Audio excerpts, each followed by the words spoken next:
Did my words do this? He put his head in his hands, feeling like his own ambition broke his friend. Later, Mu Hyuk sped through the night, hunting for the truth. He flipped through the files. Jo Chang-gi is the son of Jo Hyung-gu, the vice president of the National Judo Association. Manager Ma checked the report. Jo Hyung-gu is the CEO of Gukseong Construction and the main bankroll for the Judo Association. Mu Hyuk muttered the name, Gukseong Construction. They were a small-time outfit in Chungcheong province, but they were actually a front for a violent mob led by a ruthless boss. Ma added that Jo Hyung-gu was a notorious underworld figure back in the day. Mu Hyuk repeated the name, his eyes burning. Did you track down that hit-and-run truck yet? Manager Ma's expression was grim. The police are still looking, he said, but I haven't heard a thing. Money buys silence, apparently. Fed up with waiting, Mu Hyuk asked Ma if there was another way to find them. Manager Ma didn't hesitate. I have my ways. If you're okay with it, I'll try it my way. Mu Hyuk called out softly. Manager Ma replied, Yes, young master? Mu Hyuk's gaze turned lethal as he thought of his friend. Hyun Sung is more than just a buddy. We're brothers, and the bastards who did this to my brother, I'm going to handle them personally. An eye for an eye, he gave the order. Find those lowlifes for me. Manager Ma bowed respectfully. Understood. The car tore through the night toward the Gukseong construction building. Inside the penthouse office, Jo Hyung-gu was absolutely losing his mind. He hurled a wooden nameplate at his goon's head. Of all the places to play with a truck, you do it in the middle of the street? You moron. The man just stood there, bleeding and stuttering an apology. As soon as he heard that, Mr. Trung lunged forward and started wailing on Woon Chun's face. I told you to take him out of the game, not end his life. When did I say run him over with a car? Answer me. Still fuming, he kept swinging until Woon Chun hit the floor. He wouldn't stop trashing him, calling him a useless loser who shouldn't drag everyone else down with his idiocy. After cooling down, Jo Hyung-gu slicked back his hair and gave a cold reminder. Listen, Woon Chun, we aren't some back alley hoodlums anymore. We have status now. If you keep being this sloppy, how am I supposed to trust you with the entire business? Woon Chun could only tremble and sob, stammering out that he was so sorry.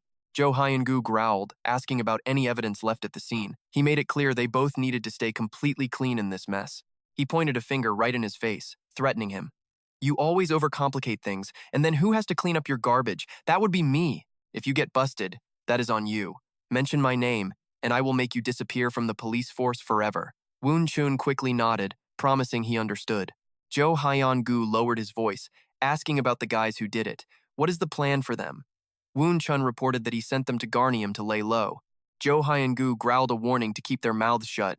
Woon Chun promised that the hitters did not know the boss's identity. He swore that if the cops caught them, he would take all the blame himself and never let it touch the boss at all. Talk about a loyal soldier, ready to go to prison for his boss. Jo Hyun-gu put his arm around his buddy, thinking back on 10 hard years of scrubbing their criminal past to save the gang from the heat. He gave a dark laugh. This is why you guys have a place in society and live such a good life now, right?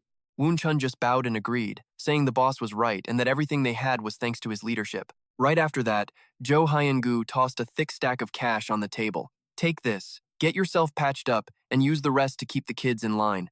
Lighting a cigarette, Jo Hyung-gu complained about Baek Hyun-seong. What is up with that kid? He is so stubborn and always has to make things difficult for everyone. Meanwhile, at a deserted parking lot, Manager Ma was meeting an old face. The young guy greeted him warmly, saying it had been a while since they met. Not wasting time, Ma handed over a file and told him to find the hit-and-run truck. Based on the tire tracks at the scene, he figured it was a 1-ton truck. It looked like the driver was a repeat offender when it came to accidents. Seeing his old boss doing such small tasks, the guy couldn't help but wonder, a hit-and-run? Why are we worried about this? Why is a big-shot gangster like you doing this? You used to be famous on the streets, but now you are a detective for the rich? Manager Ma's eyes turned cold as he stated this was vital for the person he served. Seeing how serious it was, the guy agreed. Got it, boss. I will give you a call when I find something. As he turned to leave, Manager Ma asked how long it would take. Tomorrow, the guy replied. By midnight at an old warehouse, Mu Hyuk and Manager Ma finally tracked down the culprits. Stepping inside, he saw a group of guys surrounded and kneeling on the floor in total terror. Mu Hyuk coldly asked who these people were. Manager Ma reported they were just some local punks from the neighborhood.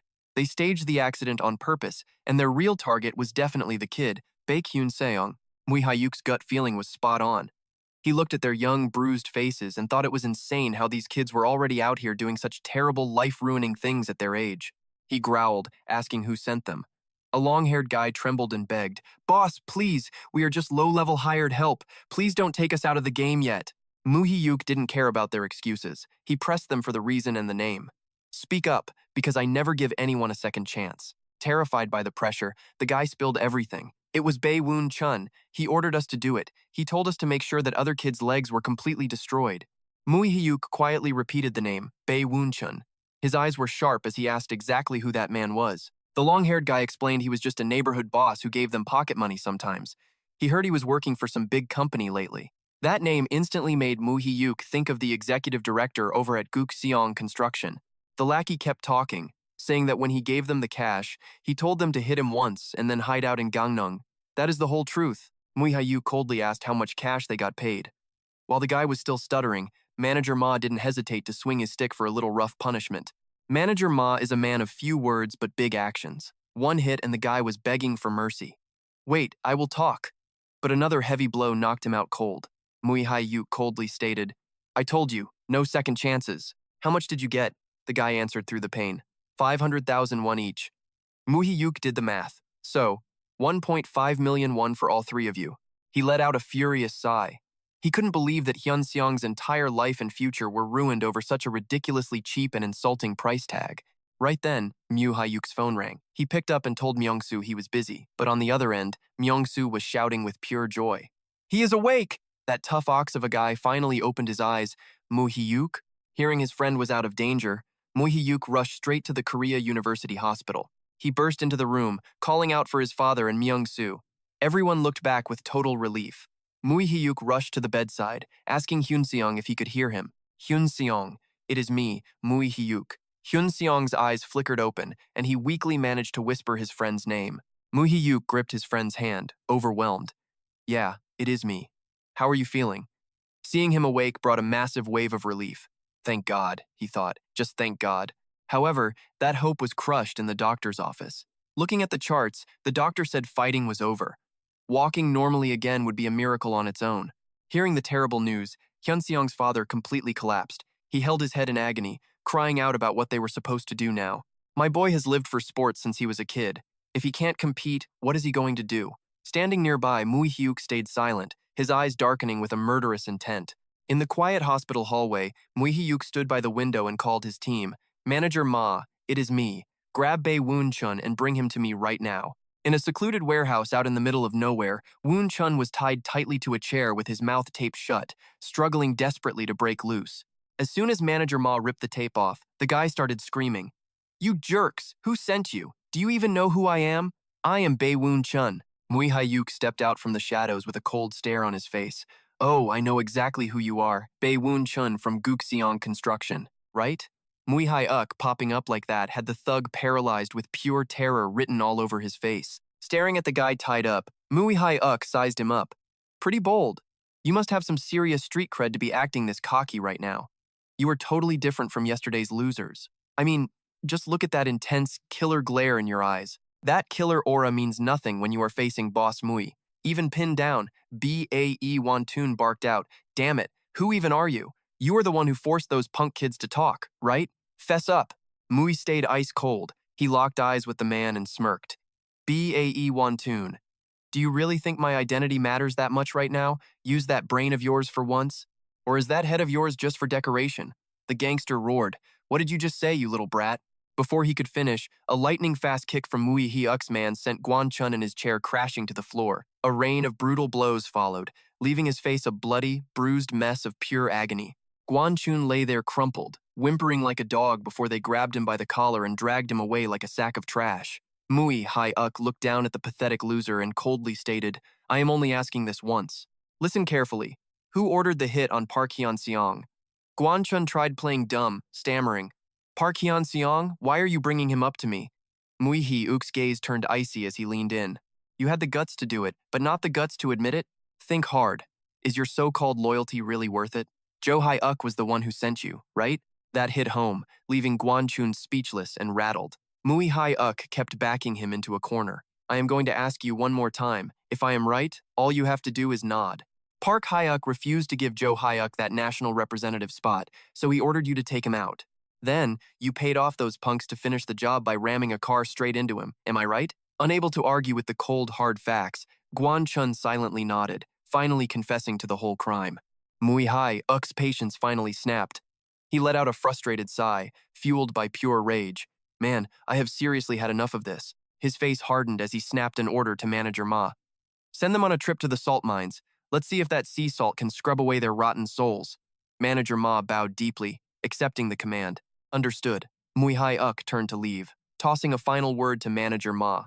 I am heading out first. You handle the rest. Agonizing screams immediately erupted from behind him. A few moments later, Manager Ma walked out to report. It is taken care of, young master. Mui's eyes remained cold as ice. He issued another order. One more thing. I need you to dig up everything on the Gukseong Construction Company. Every last detail. Ongoing projects, financial records, the list of shareholders, everything. Beating people up is just a side quest. Hitting their wallets? Now that is a real death blow.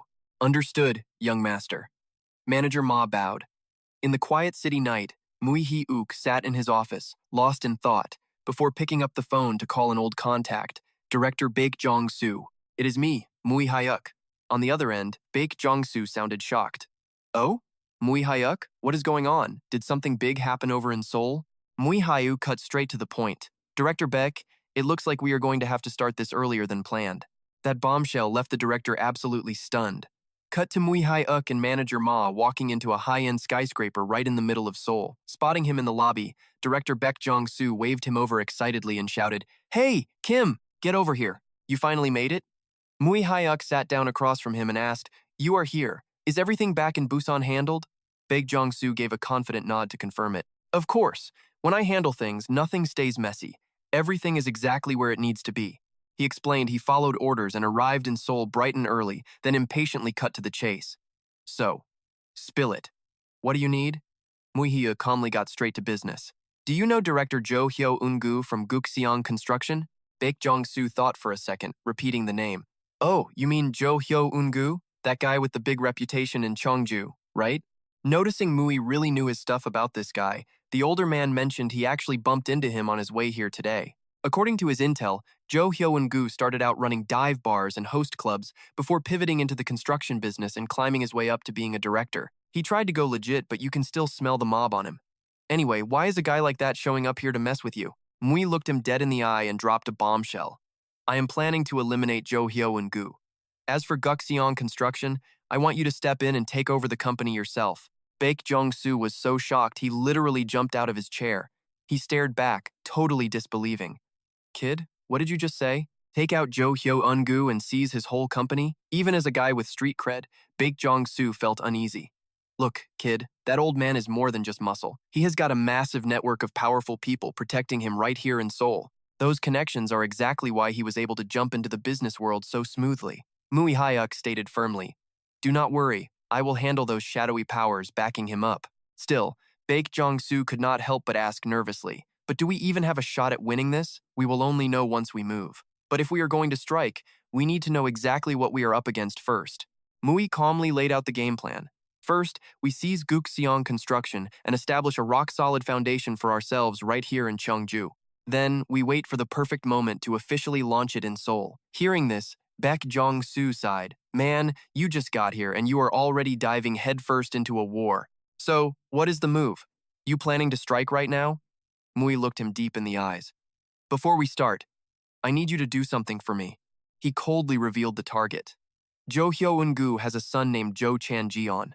I want you to turn that brat's life into a total living nightmare." That request caught Baek Jong-soo completely off guard. "So you are saying, instead of going after the father, you want to wreck the son's career?" He reminded Mui of his code. "Kid, you already know how I operate." Before he could finish, Mui growled with killing intent. "He trashed my friend's leg, so you go ahead and snap his entire future in half for me. Got it. I will handle it starting tomorrow." Mui nodded slightly. "Thanks, I appreciate it." Baek Jong-soo stood up, straightened his suit, and laughed. "What are you thanking me for? Your brothers are basically my brothers too. Am I right or am I right? Little brother Mui." His eyes turned icy as he doubled down on his rock-solid personal code of honor. "Mess with Baek Jong-soo's people, and you will find out real quick why the ocean is salty. That is just how I live." Meanwhile, a luxury black sedan sped through the streets of Seoul, signaling that a brutal purge was about to go down. Manager Ma handed Mui a thick file and reported, Here is all the intel I have gathered on Jo Hyo Eun-gu and his Gukseong construct. Yeah. Since the company is not public yet, most of the shares are still held by Jo Hyo Eun-gu and his family. However, a few high-level executives in the company still hold a certain amount of the shares. His connections are also anything but simple. He is childhood friends with Assemblyman Kim Se-yang, who is a major veteran in the ruling party. Kim Se-yang is the man behind the scenes providing political and financial support. In exchange, Gukseong Construction gets to handle almost every single building project happening in the Cheongju area. Taking down this clown is easy work. Plus, this construction company basically runs the whole judo association. Mu Hyuk is crunching the numbers. If we snag those free shares, the company is ours. It is not even a challenge for us. When asked about the dirty money, the manager drops a bomb, a whole collection of bribes just for the young master. We do not even have to dig. It is all right here. Once the feds step in, he is cooked. The manager asks, "Boss, do we really need them? I can bring in my own heavy hitters if you want. They are way more effective than those guys at the office." Mu Hyuk just chills. In a real war, to crush the enemy, you do not just need guns. You have to turn their own people against them. Raw power does not always win matches. Seeing that look in his eyes, the manager asks, "You planning to wipe out the whole family?" Mu Hyuk nods. "Yeah. This war is happening and there is no way around it." At a fancy mansion, Mu Hyuk meets the chief prosecutor. "I looked into Gukseong," the lawman says. "It is a small fish. Why bother?" Mu Hyuk shuts him down. "This is not about the chairman. This is personal. Jo Hyun-gu is going down, and I am the one doing it." The prosecutor looks shaky. Mu Hyuk asks, "What is the holdup? You scared of something or what?" He sighs. "To dig this deep, we need the big guns at the Supreme Office. This goes way up. It leads straight to Assemblyman Kim Se-yang. We are small fry. He is a heavy hitter in the party. Even the president stays out of his way these days." Mu Hyuk is not hearing it. "You handle this personally. If the Supreme Office takes over, I lose my shot at him. This has to stay with us, otherwise my plans are ruined." He looks him dead in the eye.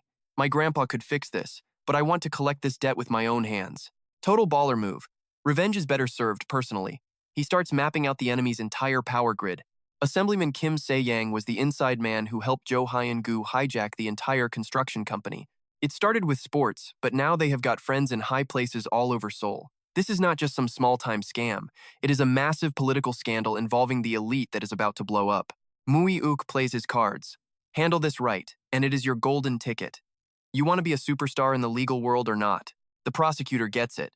"So, we are baiting the big shark into the open then?" With this evidence, he could have cuffs on him in 1 week. But Mu Hyuk has a twist.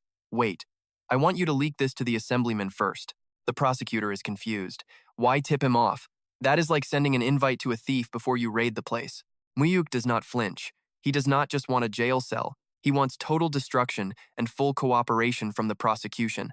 Meanwhile, at a loud bar, Yohan Jeon is living it up. A girl asks, "Hey, should you be drinking this much right now? You got a big match tomorrow, right? Plus you just made the national team. Maybe slow down?" The brat just laughs. "I am the king right now. Tomorrow is just a victory lap. Pour me another." That other kid? He deserved all that trouble. If he knew his place, he would be fine. But he was just some loser who did not know who he was messing with. Drunk as a skunk, Yokan Jeon stumbles to his yellow sports car in the dark Van Kant parking lot. Then, a voice from the shadows. "Jokan Jeon." He spins around to find 3 massive dudes closing in on him. One guy barks, "Come with us. The Justice Department is here to make a delivery." Jokan shakes. "Who are you guys?" The thug just stares. "Shut up and move. You will find out soon enough."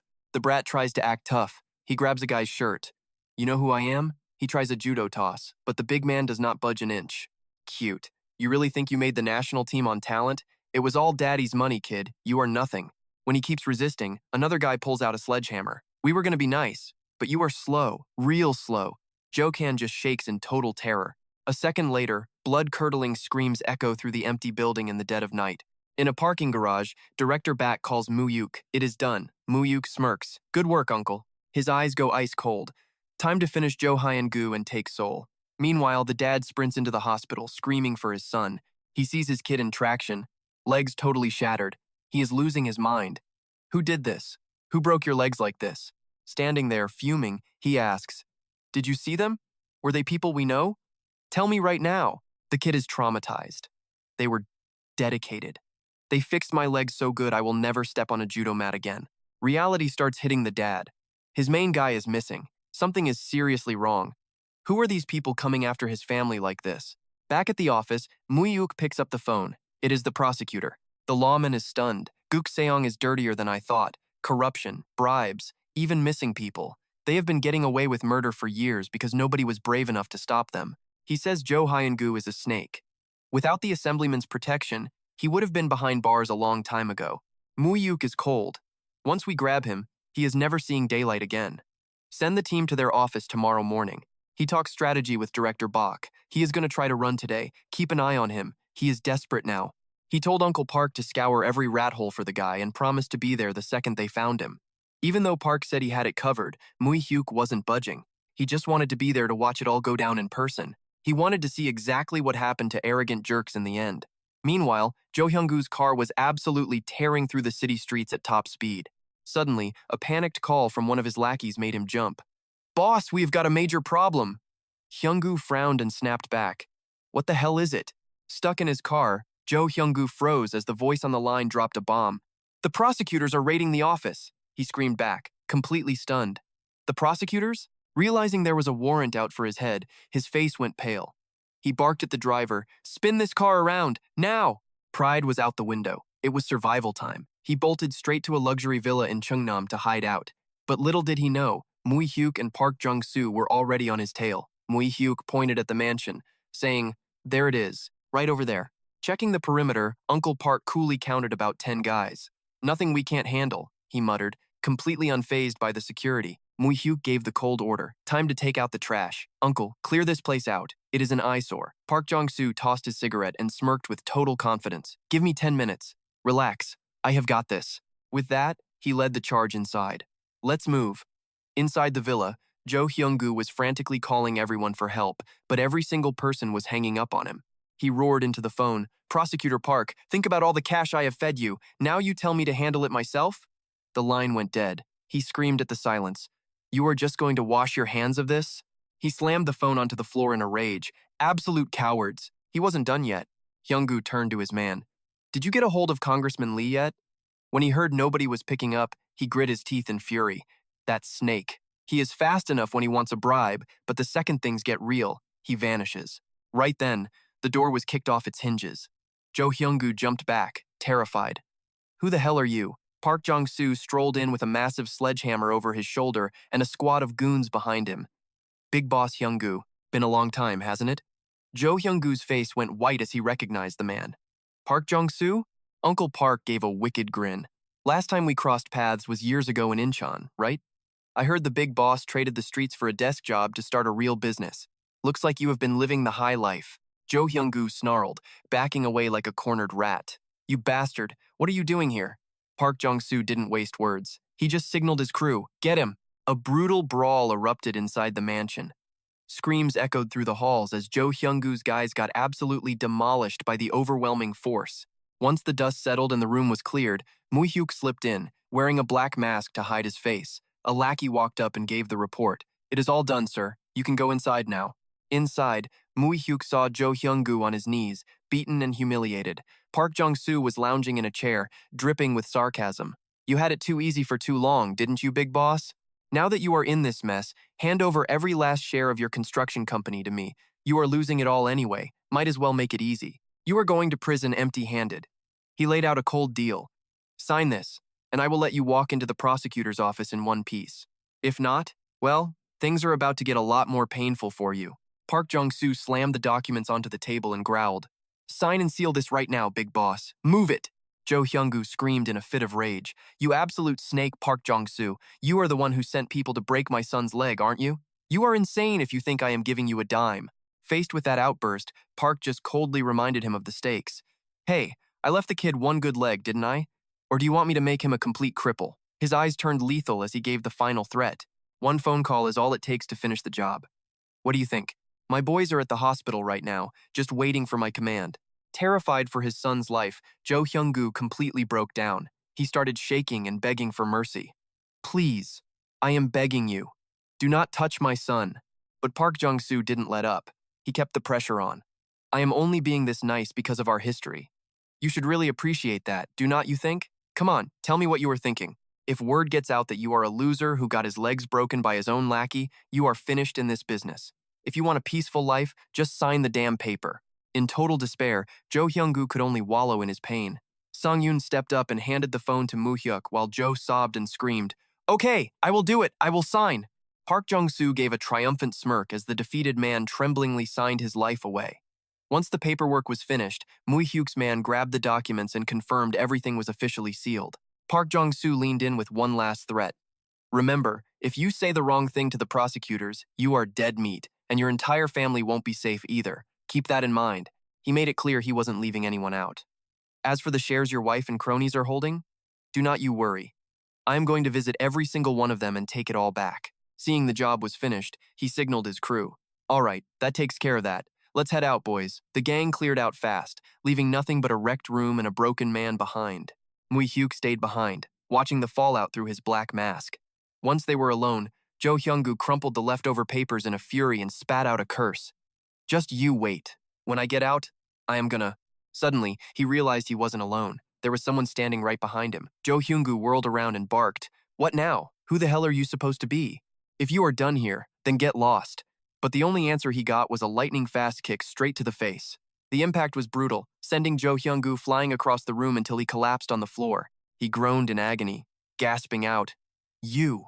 Mu Hyuk slowly pulled off his mask, revealing a face full of ice and murderous intent. "My business with you is just getting started." He looked down at his enemy with pure disgust and made a promise. "You hurt my friend, and now you are going to pay the price you deserve." Jo Hyung-gu slumped on the floor, trembling. "Who? Who are you?" He was still bitter, spitting curses through gritted teeth. That coward Park Jong-soo. How could he do this to me? About to be slaughtered like a chicken, and he is still talking trash. Seeing him stay stubborn, a lackey grabbed him by the collar and hauled him up. Mu Hyuk stepped closer, mocking him. Still acting all high and mighty? He leaned in close, crushing the man's last bit of hope. "If you are still counting on Congressman Kim to bail you out, you should probably just give up now. Because pretty soon, both of you will be catching up in a prison cell." Jo Hyung-gu gasped, "What did you say?" Mu Hyuk's words cut through him like steel. "You have lived the good life for too long. It made you soft and arrogant. You thought you owned the whole world, didn't you? Figured you could do whatever you wanted as long as you had the ruling party politicians backing you up. You had the prosecutors and the cops in your pocket." He exposed the truth about his past, a low-life thug who got rich overnight thanks to his dirty connections. "You started in the gutter as a street thug, and suddenly everyone is calling you director this and director that. Must feel great, right?" Mu Hyuk's eyes went ice cold as he delivered the news. "The whole system behind you, it is all coming down. Do you have any idea that everyone linked to you is getting stripped of everything because of your mess? Your own crew is lining up to throw you under the bus for dragging them down. Seriously, who the hell are you even dealing with?" Mu Hyuk smirked, giving an answer that sent chills down the guy's spine. "I am the debt collector, kid. I am here to collect the principal and interest for my friend's ruined legs." Recognizing the guy in front of him as the one coming for Baek Hyo-eun, Jo Hyung-gu froze in absolute terror. "Stop, just stop, please, just stay back." But it was already too late. Mu Hyuk threw a massive punch straight into the villain's face. A barrage of heavy blows followed immediately, leaving Jo Hyung-gu with zero time to react or defend himself. He crashed into a glass cabinet, shattering it completely. No more acting like a tough guy, the Underworld boss was now groveling at Mu Hyuk's feet. He begged desperately, "Please stop, I am begging you. Just let me live, have mercy on me, please. I know I messed up, I was wrong. Please, just forgive me." Seeing this pathetic guy begging for his life, Mu Hyuk felt a wave of sadness for his friend. Was Hyoen's entire life really destroyed by a coward like this? Right then, the authorities burst into the room to take control of the scene. "Police! Nobody move! Hands where we can see them!" Seeing the cops, Jo Hyung-gu thought he found a lifeline. He scrambled toward them, screaming for help. "Save me! Arrest this guy! He is literally about to beat me to death right now." But things did not go his way. A sharp-looking man in a suit walked up and greeted Mu Hyuk. "Hello, I am Prosecutor Choi Pae-soo from the Central District Office. I got the call from Prosecutor True. Glad to be of assistance." Jo Hyung-gu froze, realizing he was actually the one being busted. He could only make pathetic noises as the police cuffed him. He struggled and screamed in total desperation, but it was over. "You bastards, let me go. Call 911, call 911. For the next few days, the name Jo Hyung-gu dominated every front page and news channel in the entire country. The situation quickly spiraled into a massive political war. The opposition party called it a government scandal and pointed their fingers directly at the Blue House. The ruling party fired back immediately, claiming it was just a case of individual corruption to distance themselves from the mess. Amidst the chaos, Chief Prosecutor Yoon became a hero for staying strong against the money and winning the public's trust. However, those in power knew the hidden truth. Nobody has the authority to accuse or arrest a member of the ruling party without a direct green light from the president himself. It is all politics. Since the president didn't order the arrest, Mu Hyuk sat quietly by the hospital bed, watching his friend with white bandages wrapped around his head. In the silence of the hospital room, Mu Hyuk asked in a low voice, "Have you heard the news about Jokan Jian yet?" Hyoen just stared at his friend, so Mu Hyuk cold-bloodedly dropped the truth. "I had my guys cut his Achilles tendon. That jerk will never dream of stepping into a ring again, let alone becoming a professional athlete." Hearing those ruthless words, Hyoen was completely stunned. "Is this really my friend?" Mu Hyuk just stayed calm despite his friend's obvious shock. "I mean, that jerk is the reason your leg is ruined," he said it firmly. "Anyone who hurts the people close to me gets paid back 10 times no, 100 times over. That is the only way I can sleep." Hyoen was totally blindsided when he heard the news from his judo teammates. The entire team was falling apart in absolute chaos. His senior Chan Ji-yeon is now disabled for life. Their coach got busted by the police for taking bribes and rigging the national team selection. The rest of the coaching staff is under investigation and forced to resign. He looked at Mu Hyuk like a stranger and asked, "Did you really have to go that far?" Mu Hyuk coldly asked him right back, "You say that, but instead of making him pay, was I supposed to just bring you flowers? You think that is the right move? Is what I did really too much?" Hyoen looked deep into his eyes and whispered, "Mu Hyuk, right now you are actually terrifying." Mu Hyuk pressed him, "Terrifying? What does that mean? You think I would ever treat you the same way I treat them?" Hyoen replied sadly, "No, that's not it. Mu Hyuk, you've just changed too much." Mu Hyuk calmly explained the brutal truth he'd learned. "You already know how it works. In this world, if you are too nice, you won't survive. If I didn't do this to them, they would have done it to us first." He said it with total certainty. "If you want to survive here, you have to take them out before they make your life a living hell." Hyoen could only ask sadly, "Mu Hyuk, why did you turn out like this?" Seeing his friend's total collapse, Mu Hyuk thought to himself, "Makes sense. At his age, he is still way too naive to understand how the world actually works. If I want to keep him close, I definitely need time to sharpen him up. One wants to be a saint, the other the boss." He stood up and gave some final words. "Get some rest. Take care of yourself so you can get out of here soon. I probably won't be visiting much anymore." Despite his friend calling out, Mu Hyuk just walked away. Meanwhile, in a massive luxury mansion, the powerful Ion Chang-ho was quietly thinking about what his nephew had been up to lately. He wondered why the kid used up every single favor he owed Ion Chang-ho just to take over a tiny construction company and grab a few nobodies. In the fancy room, Chairman John Tae-san took a puff of his cigar. Mu Hyuk is still just a kid. He should have taken everything. Hearing that, the assistant nearby gave his report. The assistant reported that everyone involved was sent to the salt mines he manages, making escape impossible. The old chairman's eyes turned cold. They need to wish they were dead. If he only thought about stealing the company and hurting some gangster's son as revenge, he is being way too narrow-minded. "Chairman, it is the modern age. Being too evil makes it hard for anyone to side with you." But the old man stuck to his ironclad rules. Times change, but the core principles of power never change. Once someone becomes an enemy, they can never be a friend. He emphasized that to truly win, you must make the enemy feel absolute terror. And it seemed Mu Hyuk still didn't quite get that. Jo Hyo-gu sat in the interrogation room. He asked impatiently, "When do I get out?" The man across from him shook his head, saying the political heat wouldn't let this slide. "We have to wait until at least next year to even talk about a release." Jo Hyo-gu growled in frustration. "What about my son, Chan Jian?" Hearing his son was out of the hospital but could barely walk, he went ballistic, cursing Mu Hyuk and his entire crew. "I won't let this go." He gritted his teeth and asked for the background of the punk kid who stood up to him that day. The assistant slowly revealed the truth.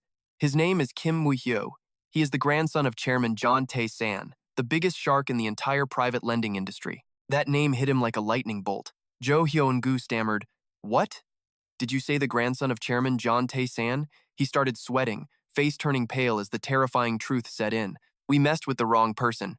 In the dark prison hallway, Jo Hyun-gu walked behind the guard with a heavy heart, feeling the weight of his mistake. Jo Hyun-gu is losing his mind after finding out Mu Hyuk's real identity. He's Chairman John Tae-san's grandson? He stammers in total shock, "I didn't even touch the guy. Why is this happening? The only person I messed with was that jock kid." What does some athlete have to do with a heavyweight like Chairman Son? He knows he's in deep trouble, but he's still acting like a total jerk. Strutting through the prison hallway, he grinds his teeth and hisses, "Just wait until I am out. I will wreck everyone, even if I am 80 and using a walker. Suddenly, he freezes. Something feels wrong. What gives? Out of nowhere, an inmate blocks his path. The prison guard just turns his head, pretending like he doesn't see a single thing happening. Jo Hoon-gu gets blindsided by a flurry of brutal, fatal stabs. He only manages a choked gasp before collapsing hard onto the floor. Meanwhile, back at the estate, Chairman John T. Son is laughing his head off. That is my boy. That is exactly how a grandson of mine should act. His assistant is sweating, worried Mu Hyuk is too young for this bloodbath, but the old man just shrugs. To survive, you must be the coldest monster in the room. Grandpa's version of homeschooling is absolutely wild. He casually snips the end off a fat cigar. He claims only being cold-blooded can truly finish an enemy or make them shake with fear. As he sparks a lighter, he grunts, "That is the only way you are making it out of the Blue Wind Association alive." His eyes have that seen it all look the look of a man who has survived 100 shadow wars. Inside a swanky villa, Chairman John T. Son kicks back and chats with another high-level power player. Glancing at his grandson, he hits the guy with some fake politeness. "I hope my grandson has not been too much of a bother for you lately." Chairman Song of the Dahyun group just smiles back. "Bother? Not at all. Honestly, I have learned a lot from young Mu Hyuk here. He has got ideas I would not have dreamed up in a million years." Song starts teasing his old buddy about the long trip. "Did you really trek all the way out here because you missed the kid? Or are you playing the doting grandpa now?" Chairman John does not flinch. No need to play a part when Mu Hyuk is this sharp. Song just laughs at how much his old friend has changed. Wow, Chairman Son must be ready for retirement. The man who never dropped a single tear or a drop of blood in his life is suddenly showing up just to look out for his grandkid. Chairman John fires right back. "You are one to talk." He thinks back to when they first met. Song was just some construction boss who acted more like a street thug than a businessman. Chairman John remembers the hilarious mess. "Let us see. Back then you were building a factory and you were completely broke, right? You came to borrow money with a hidden weapon and yelled that I would be sorry if I did not help." Song admits he was hanging by a thread back then. "If I did not get that cash, the company was toast, so I went all in," Song says. "Thanks for the loan. It finished the project and turned us into the Da-hee-un we are today." Chairman John just lets out a loud, smug laugh, clearly enjoying the walk down memory lane. Suddenly, Chairman John gets serious. He wonders why a high-energy guy like Song would lock himself in dark rooms and dive into the absolute garbage fire of politics. Song sighs, sounding pretty bitter. He explains he is sick of politicians treating him like a mouse they can just play with whenever they are hungry. "Being a mogul is a drag. I am basically just a delivery guy for their campaign cash," he rants, complaining how they always come begging. "They take our bribes, get into power, and then turn around and screw us over. That is why I am running. I would rather spend that money on myself. It is a huge gamble, but I have got to take the shot." Mu Hyuk sits there quietly, but his brain is racing through future memories. He knows Song is about to get massive support in the upcoming election, way more than anyone ever expected. But that sudden popularity is exactly what makes the current president, Kim Man-sam, start shaking in his boots. Mu Hyuk is basically watching a future documentary. To crush his rival, the government will choke off the banks and launch brutal tax audits. They will force Chairman Song to ditch his political dreams just to save his business empire. Chairman John sees right through his friend. He asks if Song is really going to just submit to the government forever. "We are old, man. Let us just retire and leave the stage to the kids." Mu Hyuk gets quiet. He knows the brutal, tragic fate waiting for this corporate empire. Chairman Song Aeon-ju will pass away in a few years. Right after, the world-class Da-hee-un group will be ripped apart by his own heirs. They will smash it into pieces while fighting over who gets to wear the crown. Mu Hyuk is busy crunching numbers. He sees the future where the Samsung group takes the lead. He is determined to snatch up all his grandfather's shares, take over the whole game, and rewrite the future of every Korean megacorporation. Suddenly, a sharp-looking guy with a ton of style walks into the room and politely asks, "Are you busy right now, Grandpa?" Chairman Song smiles and introduces him as Hyun-soo, his eldest grandson. Mu Hyuk immediately recognizes the future third-generation chairman who will eventually rebuild the company from the ashes by snapping up failing businesses. Hyun-soo K. "Hello, Chairman Son. You are still looking healthy enough to keep lending our family money, I hope?" Chairman Son greets him warmly. "Ah, Hyun-soo. It has been a while." He gestures to his own grandson. "This is my grandson, Kim Mu Hyuk." Hyun-soo steps up and offers a handshake. "I have been seeing you all over the news lately. Great to finally meet you. I am Song Hyun-soo." To give the old men some space, Chairman Song suggests, "Hyun-soo, why don't you take Mu Hyuk and give him a tour of the estate grounds?" As the boys leave, the two chairmen watch them go. Song gets all sentimental. "Look at us. When we were young, we feared nothing and just chased whatever we wanted. Now we are sitting here watching our grandkids grow up. Looking back, it is really something. Seeing his friend get mushy, Chairman Song cuts in. All right, enough with the deep thoughts. Just tell me why you are here. Chairman Song bursts out laughing. You have not changed. Always straight to the point. You are acting like a guy who is desperately trying to hold it in. Chairman John admits he can't hide anything from him. He drops the big news. I am planning to transfer all my shares over to my grandson very soon, and that includes my shares in the Dahyun subsidiaries. This leaves Chairman Song floored. Looks like those rumors floating around Myeongdong were actually true. Song is worried about the other heirs. Wait, what about Suman and Suhan? Are they really going to be okay with this? If you skip your kids and give everything to the grandson, you are asking for a world of trouble. I mean, he is your daughter's kid. Why are you favoring him so much over your own blood? Chairman John stays cool. I am still alive and sharp, so I am not worried. I just do not want the boy to have to live a life like mine. His eyes turn cold as he decides the boy's future.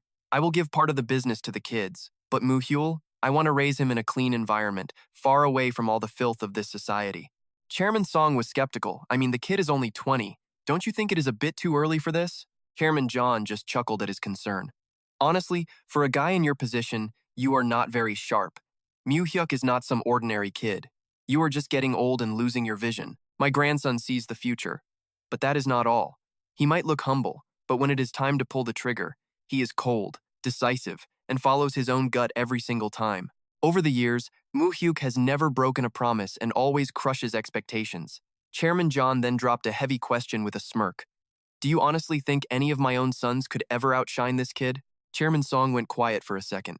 Wow, John, I can't even wrap my head around that. Fine, you have got my attention. So what exactly do you need from me right now? After a tense silence, John lowered his voice and made his request. He mentioned the Blue Wind Society, a name that sent a visible shock straight through Chairman Song.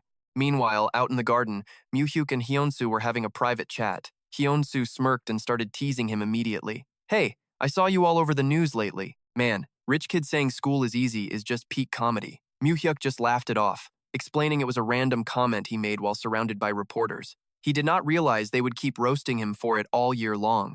Hyunsu was hyped. Huh, fair enough, but you are still pretty amazing. Just talk to me casually, okay? I mean, you are 3 years older than me, so no need for formalities. Mu Hyuk nodded. All right, let us do that. He was curious about Hyunsu's goals at Korea University Law School. Did he want to become a prosecutor or was he aiming to be a judge? Hyunsu admitted he was just focusing on passing the bar exam first. As for the long-term future, he had not really figured it all out yet. He mentioned Mu Hyuk's business degree and the typical Chibol plan to study abroad after graduation. Honestly, going overseas is usually just a way to polish a resume, but since he wanted to make his grandfather proud, he was actually putting in the work. Staring at Hyunsu, Mu Hyuk thought back to his past life. He had only ever caught a glimpse of the chairman's portrait at a funeral once, never actually getting the chance to meet. This conversation made him wonder, could this kid sitting in front of him really be the same cold, powerful figure he was destined to encounter in the future? Hyunsu suddenly asked, So what is your grandfather really like? He seems caring toward you, but I bet he gives off some seriously heavy vibes to everyone else, right? Hyunsu opened up, saying his grandfather was the absolute biggest source of pressure in his entire life. Mu Hyuk just chuckled and replied, Man, if Chairman Song was my grandpa, I would be stoked out of my mind every single day. Want to try swapping grandfathers with me? Talking about grandpas like they are just toys you can trade. That wild joke caught Hyunsu completely off guard, and he burst out laughing. Inside the room, Chairman John told his friend that Suman and Suhan were no match for Mu Hyuk, but he warned that once he is gone, the Blue Wind Society won't just sit back and watch. He made a solemn request. If anything happens to me, please protect Mu Hyuk. In exchange, I promise to make sure Dahyun has everything he needs to grow and succeed. At the mention of the Blue Wind Society, Chairman Song looked regretful. Back then, we were so desperate we sold our souls to them. Looking back, it was honestly the stupidest move ever. He admitted they had no choice. We started with nothing but our bare hands. Without their help, we never would have built this empire or reached the level we are at today. Chairman John agreed. You are right. They did not just help us here. They backed our global expansion too. Without those guys in our corner, we would not have accomplished a single thing. But that debt turned into exploitation. They used us for everything. Chairman Song revealed the brutal truth. Every time I tried to break free from their control or stand my ground, they just retaliated even more ruthlessly. Chairman John's face hardened. He realized the Blue Wind Society was not just his problem anymore. It was a massive threat to every single one of us. That is exactly why I am here today. I need your help. He looked him dead in the eye and spoke with weight. Chairman Song, please protect my Mu Hyuk. It was a plea from one old friend to another, and Chairman Song slowly nodded in agreement. On the ride back, the chairman spoke up and asked, "So how did you and that kid get along?" Mu Hyuk shrugged. "Honestly, he is way more chill and down to earth than I expected. I thought a Chibol's son would be all stiff and arrogant, but he is actually a pretty cool guy. You probably think he is simple because you are way too complicated, kid." He advised Mu Hyuk to stay in touch and hang out more often. Who knows? Having connections like that might really pay off for you down the road. Mu Hyuk politely agreed. "Yes, grandfather." Looking out the window with a distant stare, the chairman's mind drifted back to the dark shadows of the Blue Wind Society. In the end, the mess we created is falling right onto the next generation. All these sins and grudges should have been buried a long time ago, but here we are. Over at Korea University, Hyun-soo was curious. "So, Mu Hyuk, I bet you have been grinding hard to get ready for the bar exam, right? You must be prepared." Mu Hyuk just brushed it off, saying he had only done a bit here and there. This made Hyun-soo even more anxious. "Look, everyone else seems so confident. Honestly, people are actually starting to worry about you. You barely even show up to class. Are you even a real student?" Mu Hyuk just gave a confident smirk. "Me? Don't worry. I have always got my gear ready for whenever it is time to hit the battlefield." That cryptic answer just made Hyun-soo click his tongue. "Fine, whatever you say, you total dreamer." Suddenly, a classy woman appeared and called out Mu Hyuk's name. Hyun-soo's face turned beet red. "Oh my god, is she an actual angel? She is breathtakingly beautiful." My heart just skipped a beat. She walked right up and started grilling Mu Hyuk about how busy he has been lately. "You barely got back from the States before your grandfather dragged you off to meet with Chairman Song from Daehyun Group, did he not? Grandpa really favors you lately, huh? Me and Angie have been trying to get an audience with him too." Mu Hyuk looked her straight in the eyes and asked, "Are you stalking me or something?" She flashed a mysterious smile. "Stalking? Let's call it sisterly concern." She leaned in close and whispered, "Everything is going exactly according to plan, right? Don't you forget it, we are in this together. We are allies." After leaving that calculated reminder, she waved goodbye. "See you later, little brother." Hyun-soo was still totally dazed, clumsily waving back. "Bye, beautiful. Hope to see you again soon." Right then, Mu Hyuk's phone started buzzing. He picked up. "Hey, Director Park, if this is not an emergency, can I just call you back in a bit?" But Director Park's voice on the other end was dead serious. "Mu Hyuk, it is me, Dong-soo. I found him. I found the guy you have been looking for." Mu Hyuk froze when he heard the final word. "I found the guy from that old blood debt. Get your head in the game. Kid, it is time to go collect." Moments later, Mu Hyuk was standing in front of a building with a flashing sign. As he started to walk inside, a janitor sweeping the floor stepped in his way. "Sorry, kid. We are not open for business yet." Mu Hyuk calmly replied, "I am here for a meeting." The guy looked annoyed. "Meeting? Give me a break, kid. Beat it. You are way too young to be trying to get a drink this early in the morning." Suddenly, a man in a black suit rushed over and smacked the employee across the head. He bowed deeply to Mu Hyuk. "You are here, sir. Mr. Dong-soo is waiting for you inside." A staffer asks, "Yo, who is the heavy hitter? Who is that guy?" A man growls back, "Him? That is Boss Dong-soo's right-hand man, obviously." The guy stammers, "Wait, for real? Boss Dong-soo's personal muscle?" Inside a hazy VIP room choked with smoke and expensive booze, Mu Hyuk sits right across from Director Park Dong-soo. He holds up a photo and says, "Yeah, that's him, Choi the driver. I spent 3 whole years in the slammer with that guy." Dong-soo stares at the picture and keeps talking. "In prison, the kid looked like a saint. Who knew he was the one with your parents' blood on his hands?" He thinks back to their time inside. "I asked why he was there, and he said it was an accident. That whole mess got my son hauled into the station constantly. I heard it was a hit and run that left a couple dead right on the street. The cops dragged us in and grilled us for hours. Hearing the details of the crash that killed his mom and dad makes Mu Hyuk's blood boil. Mu Hyuk stays silent, his eyes going dark with pure rage. When he asks why the guy did it, the witness says Choi was just a hired wheelman. Back in 1974, if you were behind the wheel, you were stacking paper.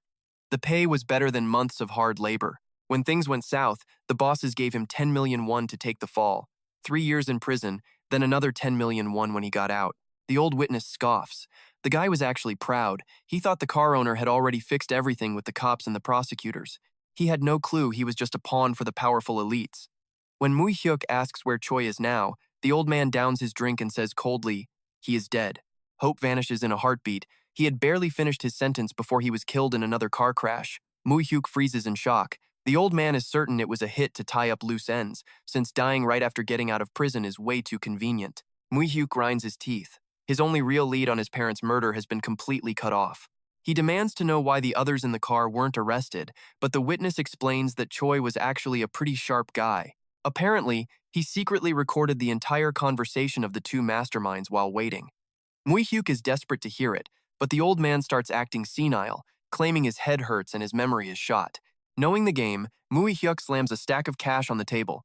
Suddenly, the old man's headache is cured. Seeing 500,000 won in cash, the old man's eyes light up. Dong-soo is a bit embarrassed by his partner's flashy move, but he still forces the old guy to spill everything right now. The old man takes a sip and remembers. When they hauled him off, they said, "Relax. The Thon Fong Syndicate has your back from A to Z."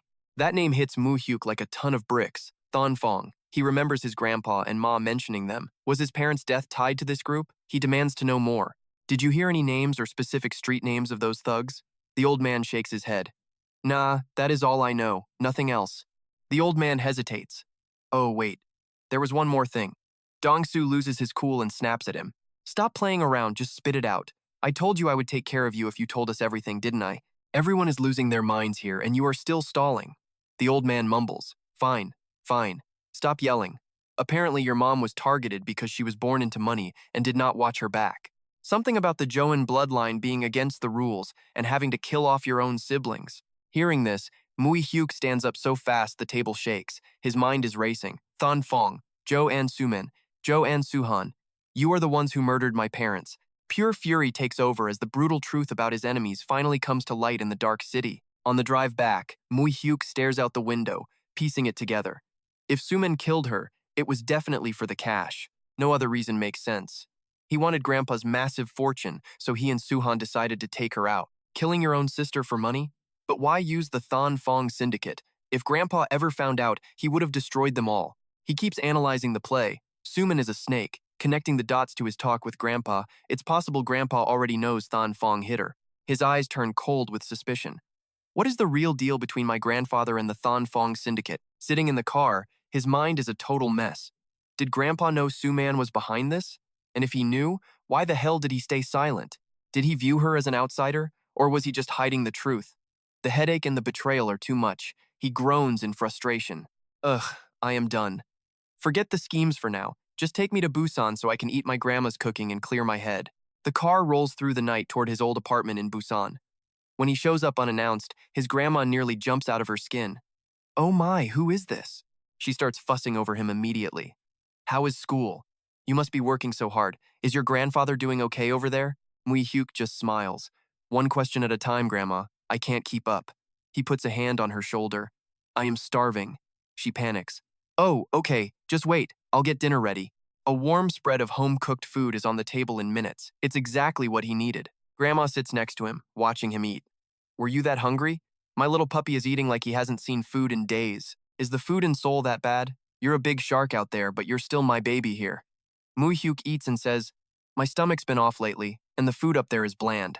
This is the real deal. She rubs his head gently. Oh, you poor thing. Then eat as much as you want, my little puppy. Mid-bite, Mu Hyuk goes quiet. He looks at her and says, Grandma, I found the people who killed my mom and dad.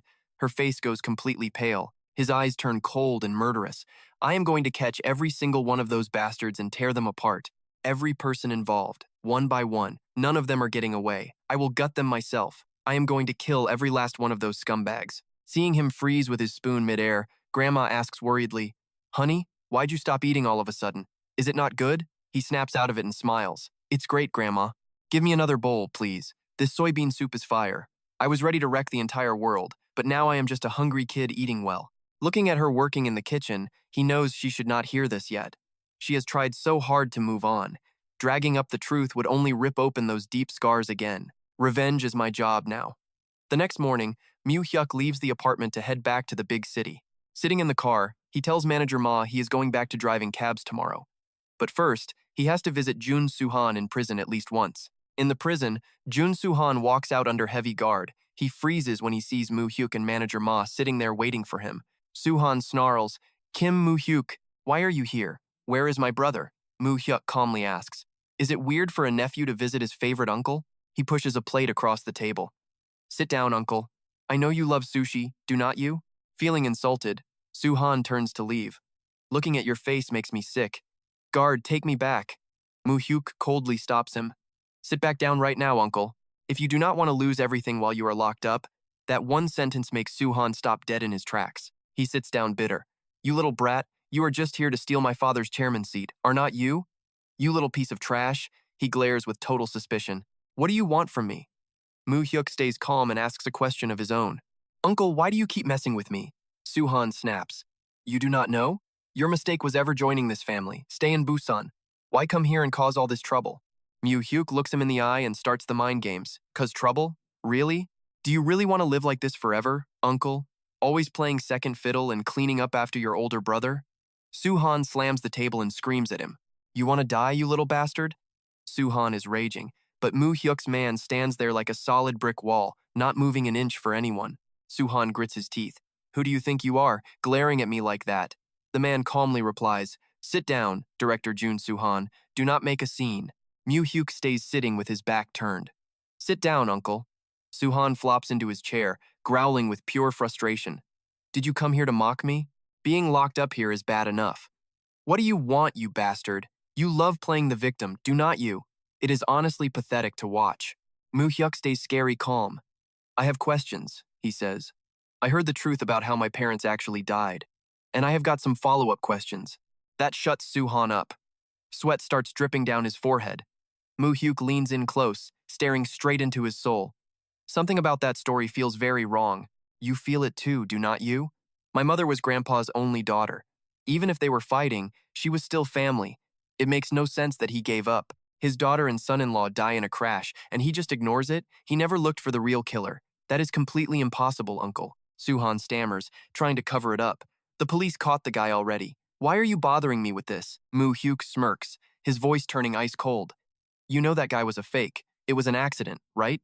Then why were there knife wounds on the bodies? He reveals the truth about the fall guy. Someone powerful protected him, and he was out of prison in only 3 years. Who pulled those strings? Suhan is shaking with fear. I found this out from the police easily. So why did Grandpa never look into it? Did he just choose to ignore it? He squints, pushing a theory that makes Suhan tremble. Or maybe someone was intentionally hiding the truth from Grandpa this whole time. Like blocking the info or just flat out lying to his face. Under the pressure, Suhan turns pale. Mu Hyuk watches him closely and confirms it. He is hiding a secret. He asks coldly, Don't you find it strange, uncle? Suhan sweats and stammers. It has been almost half a life already. Why dig up old ashes? You will just get the house dusty. Mu Hyuk pretends to agree. True, it has been so long there are probably no clues left. Then he drops the bomb. But someone who knows the real killer is still alive. Suhan is stunned. What did you say? Uncle loses his cool and screams. Who? You know who did it? Tell me. Who was it? Mu Hyuk notes that his reaction is very suspicious and strange. If he cared, he would ask who killed his sister, not who did it. Mu Hyuk reveals the target was his mom, and 2 men carried out the hit. I heard from those men that someone named June hired the Thon Fong gang to murder his own sister. Suhan stares at him in total horror. Suhan is sweating buckets now. Mu Hyuk keeps the pressure on. This is too good for Grandpa to miss. I am going to tell him everything right now. He adds that a close associate must have blocked the information. Suhan completely loses his mind and starts waving his hands around in a total panic. No, it was not me. I do not know anything about that. Mu Hyuk stares him down. You remember now? Do not you? Tell me what you know. Prove to me that you were not part of it. Suhan just sits there, silent and paralyzed with pure terror. Mu Hyuk secretly hopes his uncle did not kill his mom. Finally, Suhan screams in despair. I did not know anything until after she was gone. If I had known sooner, I would have stopped it. No matter what it took, I would have definitely saved her life. Suhan panics and screams. It was Jun Soo Man. He and that gang killed her. I even fought him when I found out the truth, but it was late. Why did not you tell Grandpa? He slams the table. Are you even human? Even wild animals care about their own family. You are worse than filthy beasts. You people are worse than animals. Suhan just hangs his head in silence, broken by his nephew's rage. Mu Hyuk realizes the bitter truth.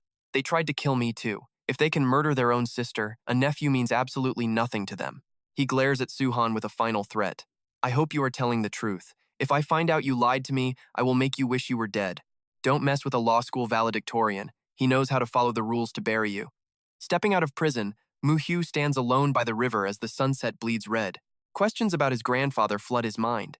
Did the old man really not know? Or was he just playing dumb because he couldn't let go of his own empire and family ties? He wonders if he can handle it if Grandpa wants to forgive those guilty children.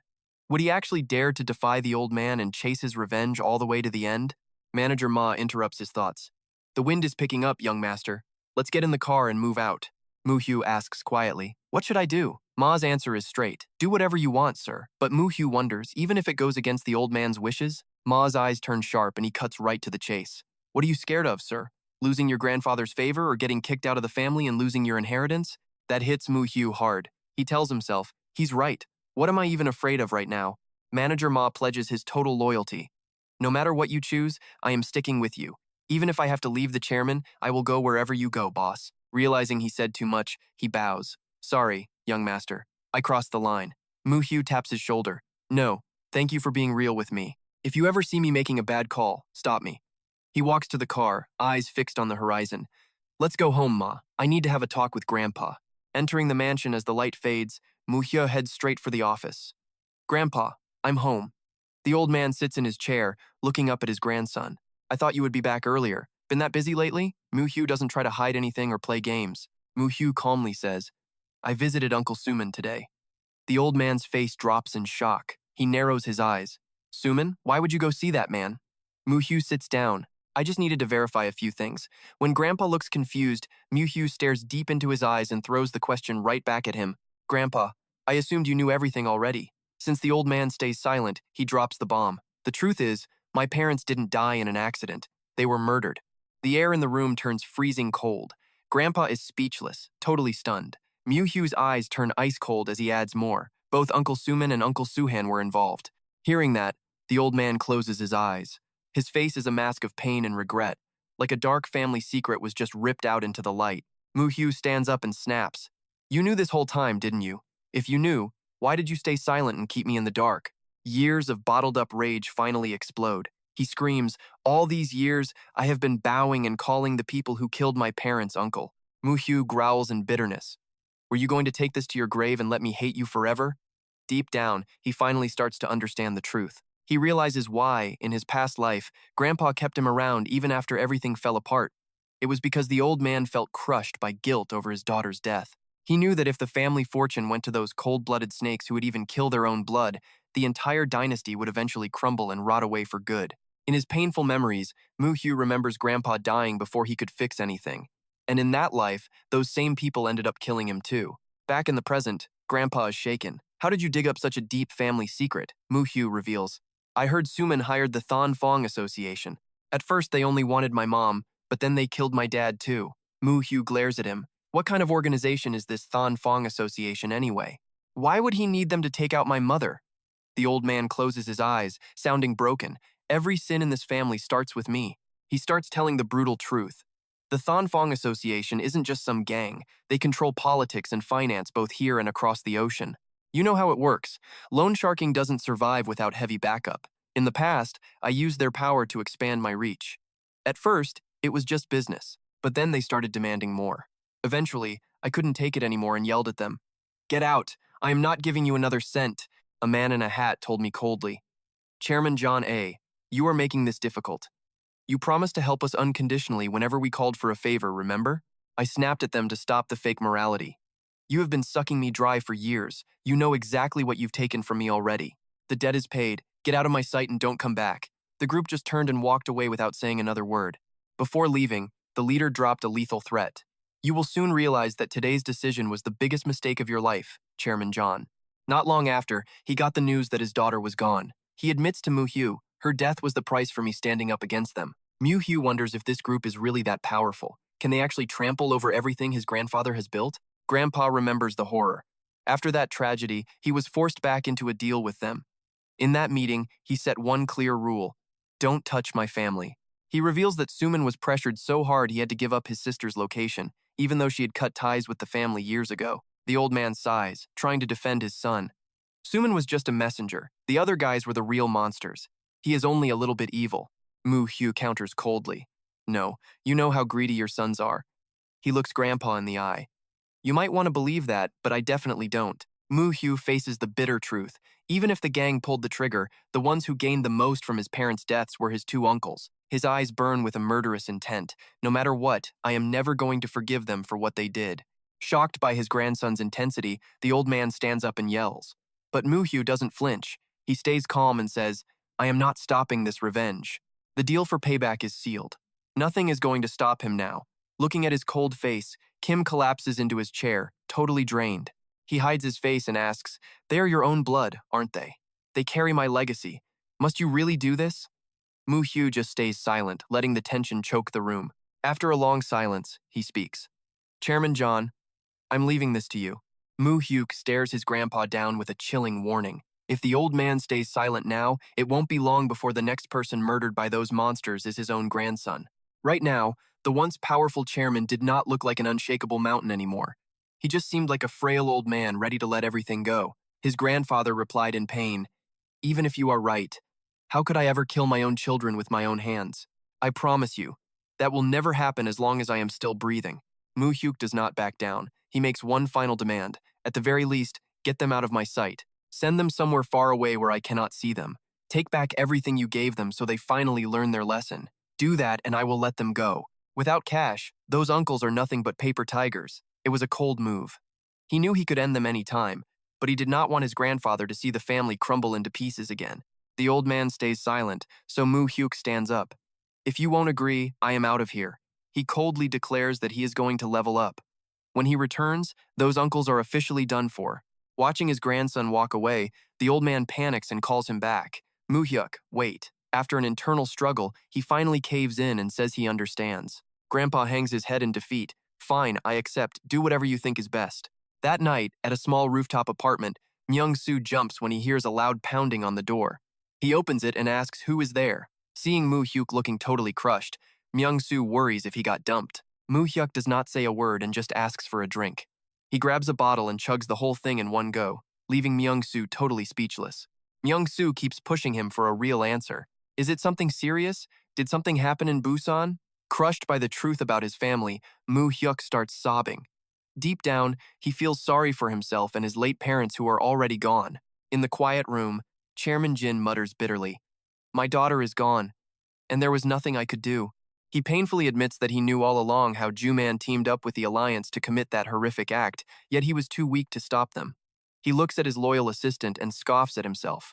You probably think I am just a useless old father, do you not? I know you always loved her like she was your own flesh and blood sister. When she was mentioned, memories of the kind girl flooded back into the mind of Myung-hoon. He stays silent, his face showing sadness over the chairman's family tragedy. Suddenly, the old man calls his name Myung-hoon. He quickly replies, Yes, sir, I am here. The chairman's eyes turn ice cold as he asks a heavy question. If I decide to take on the Alliance right now, can we actually win? The question leaves Myung-hoon totally stunned. The chairman growls, Only one side gets to survive. It is either me or them. The old man is finally fired up, and when he gets like this, you better just stay back. Facing his boss's declaration of war, Myung-hoon quietly analyzes the reach of their powerful enemy. He knows the Alliance does not work alone. Even if they take out one branch, dozens of other groups would jump in to take their place. It is like fighting a many-headed monster. Unfazed, the old man plays his final ace. What if we use the secret ledger of illegal payments to take them down? Myung-hoon is absolutely floored by such a bold and dangerous move. The chairman reveals he has a book documenting every single bribe he ever gave to politicians, high-ranking officials, and officers who have been working for the Alliance all these years. After a moment of silence, Myung-hoon thinks it over. However, he points out the steep price. The second you use that book, every bit of power and influence you have will vanish instantly. He warns his boss that even if they win, he will lose his wealth, his family, and even his life. The chairman sighs deeply. So, even with my ultimate weapon, it is still only a 50-50 shot at winning, right? Back in his office, he realizes that the Alliance is just waiting for him to finally pass away. He knows that compared to him, dealing with his sons would be easy. If he dies, those boys will inherit everything and become even bigger puppets for the organization to control. Turning to his assistant, he says firmly, Myung-hoon, playtime is over. Tell them to hand over the deeds and cards. This old man is taking everything back. Meanwhile, at the corporate office, Chairman Seo is shocked when his in-law calls him up. He asks what is going on. Why are you suddenly talking about a divorce? Chairman Jin calmly says it is not about your family, it is about mine. Please understand the asset split. Anyway, move on. Seo demands an explanation about the divorce and the future of the kids. Chairman Jin stays firm. I am sending them abroad forever so I do not have to see them. I will provide for them. Before the other guy can react, he adds, Myung-hoon is on his way. He should be there. Tell the kids to sign the papers. This demand makes Seo furious. This old man always gives orders. My whole life, I have been spinning like a top, following his every command. He is bitter about being forced to obey without even getting a real explanation for it. Seo wonders if the chairman still thinks he is just a yes man. The chairman simply says, I respect you, but stay out of my family business. Not backing down, Seo growls a threat. Do not underestimate me. Don't forget, I can still help your older brother. Even though he is the leader now, he knows his older brother is just waiting for a chance to steal his seat. He has to be careful. Seo worries that if the chairman supports his rival brother instead, he will definitely lose everything. When he hears the pushback, the chairman asks if he is being threatened. Seo says he will act. The chairman warns him not to make a mess. Just wait for Myung-hoon and sign the papers. Once the call ends, Seo explodes with rage at that nasty old man who acts sweet on the phone but is pure evil. He wonders when he will finally stop being a puppet. A million questions race through his head. Is the chairman trying to cut ties, or is he planning something behind his back with his rival brother? Right at that, the daughter and her husband enter. Dad, we were shopping nearby and decided to stop by. Seo screams at them. He is losing it because the chairman wants a divorce for some reason. A divorce? For real? The daughter is shocked. Seo mocks the situation. Your father-in-law must have lost his mind. He says he does not care about the money. Just sign the papers and leave forever. Manager Ha is heading here with the divorce papers. Gisu is freaking out. She asks what the heck Dad is up to.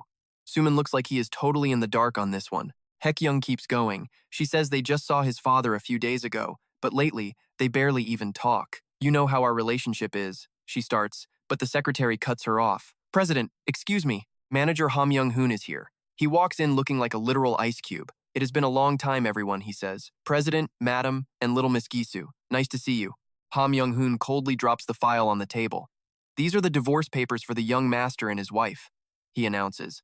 The sudden appearance of that folder makes the room feel incredibly tense. Seo Eong-gon cannot believe his ears. Is this for real? What is the actual reason?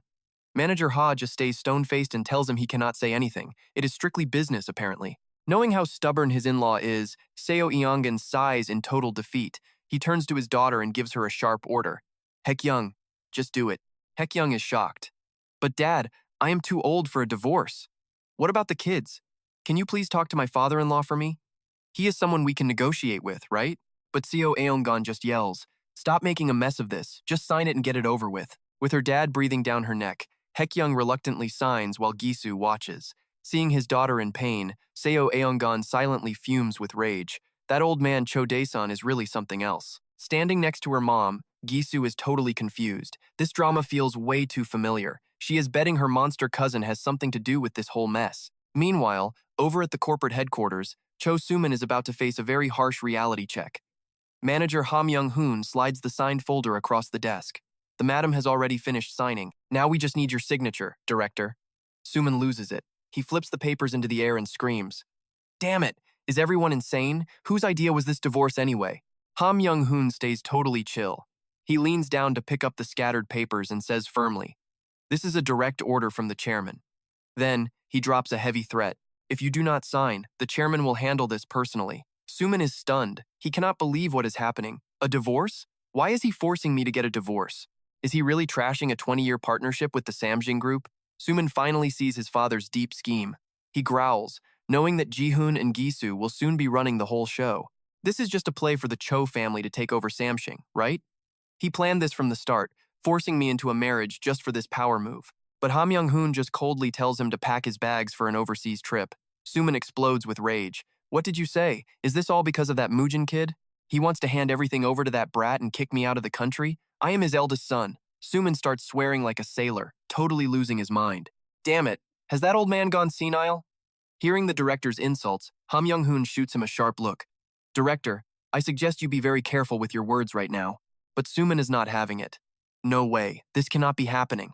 Do you think I am some idiot who will just walk away quietly? Seeing how stubborn he is, Ha Myung-hoon drops a warning.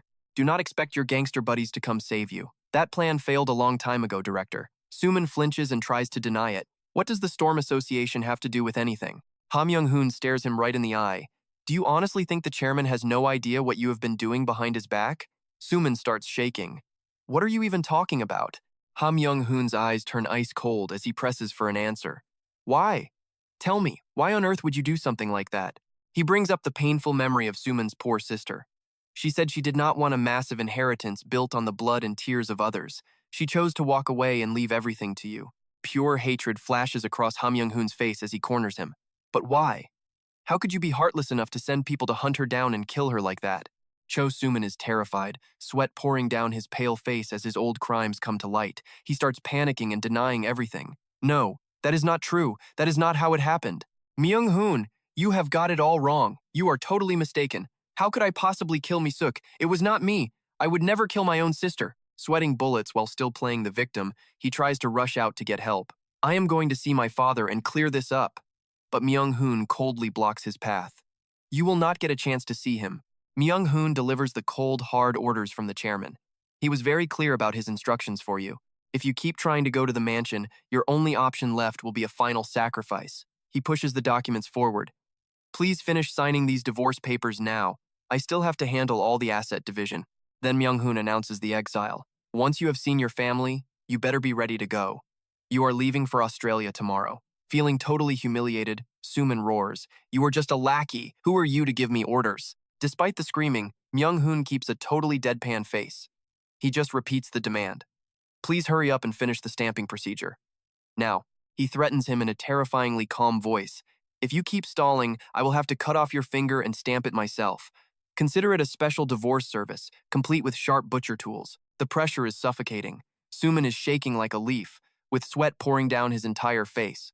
He holds the seal, but fear makes his hands shake uncontrollably over the divorce papers. Finally, under that terrifying threat, Suman is forced to slam the seal down onto the contract.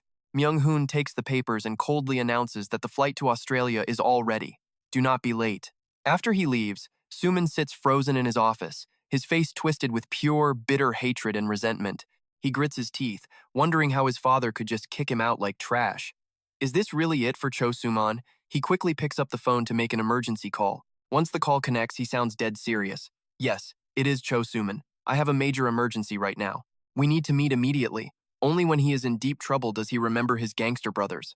Soon after, he arrives at a fancy estate to meet the powerful chairman. The boss is calmly trimming a bonsai tree. He speaks up. Suman is kneeling on the floor, his face full of fear and bitterness. If things keep going like this, I am going to be kicked out of my own house and left with nothing. My inheritance will vanish, and I will lose everything at Samshing. Seeing how pathetic the man looks, the boss gets straight to the point. So, what you are saying is, you want to get rid of that Mujin kid? Suman confirms it without a second thought. Yes, boss. The boss narrows his eyes, judging how cold-blooded his subordinate is. You went after your sister, and now you are targeting her only son? Suman, you are even more ruthless than I imagined. Suman keeps pushing his calculated argument to win him over. Look, boss, if that kid runs off with all the money, you will definitely be left with nothing too. The boss goes quiet, thinking it over. Has Cho Daesun really chosen his grandson as the new successor? If your plan is to take out the heir, do you think your father is just going to sit there and watch? He is warning of a brutal war if Suman acts like an idiot. If we push too hard, he might just bring his entire crew here for a final bloody showdown against us. And if that happens, both sides are going down hard. The damage would be absolutely insane. While casually trimming some leaves, he drops a cold piece of wisdom. Everything is planned out. Like a bonsai tree, you cannot just hack away whenever you feel like it. You wait for the branches to grow, then you snip them to get the look you want. The leader calmly cuts a small twig and says, "Relax, do not sweat it. That disrespectful brat is just a side branch. When the time comes, I will snap him off." He tells Suman to play nice for now to avoid the chairman.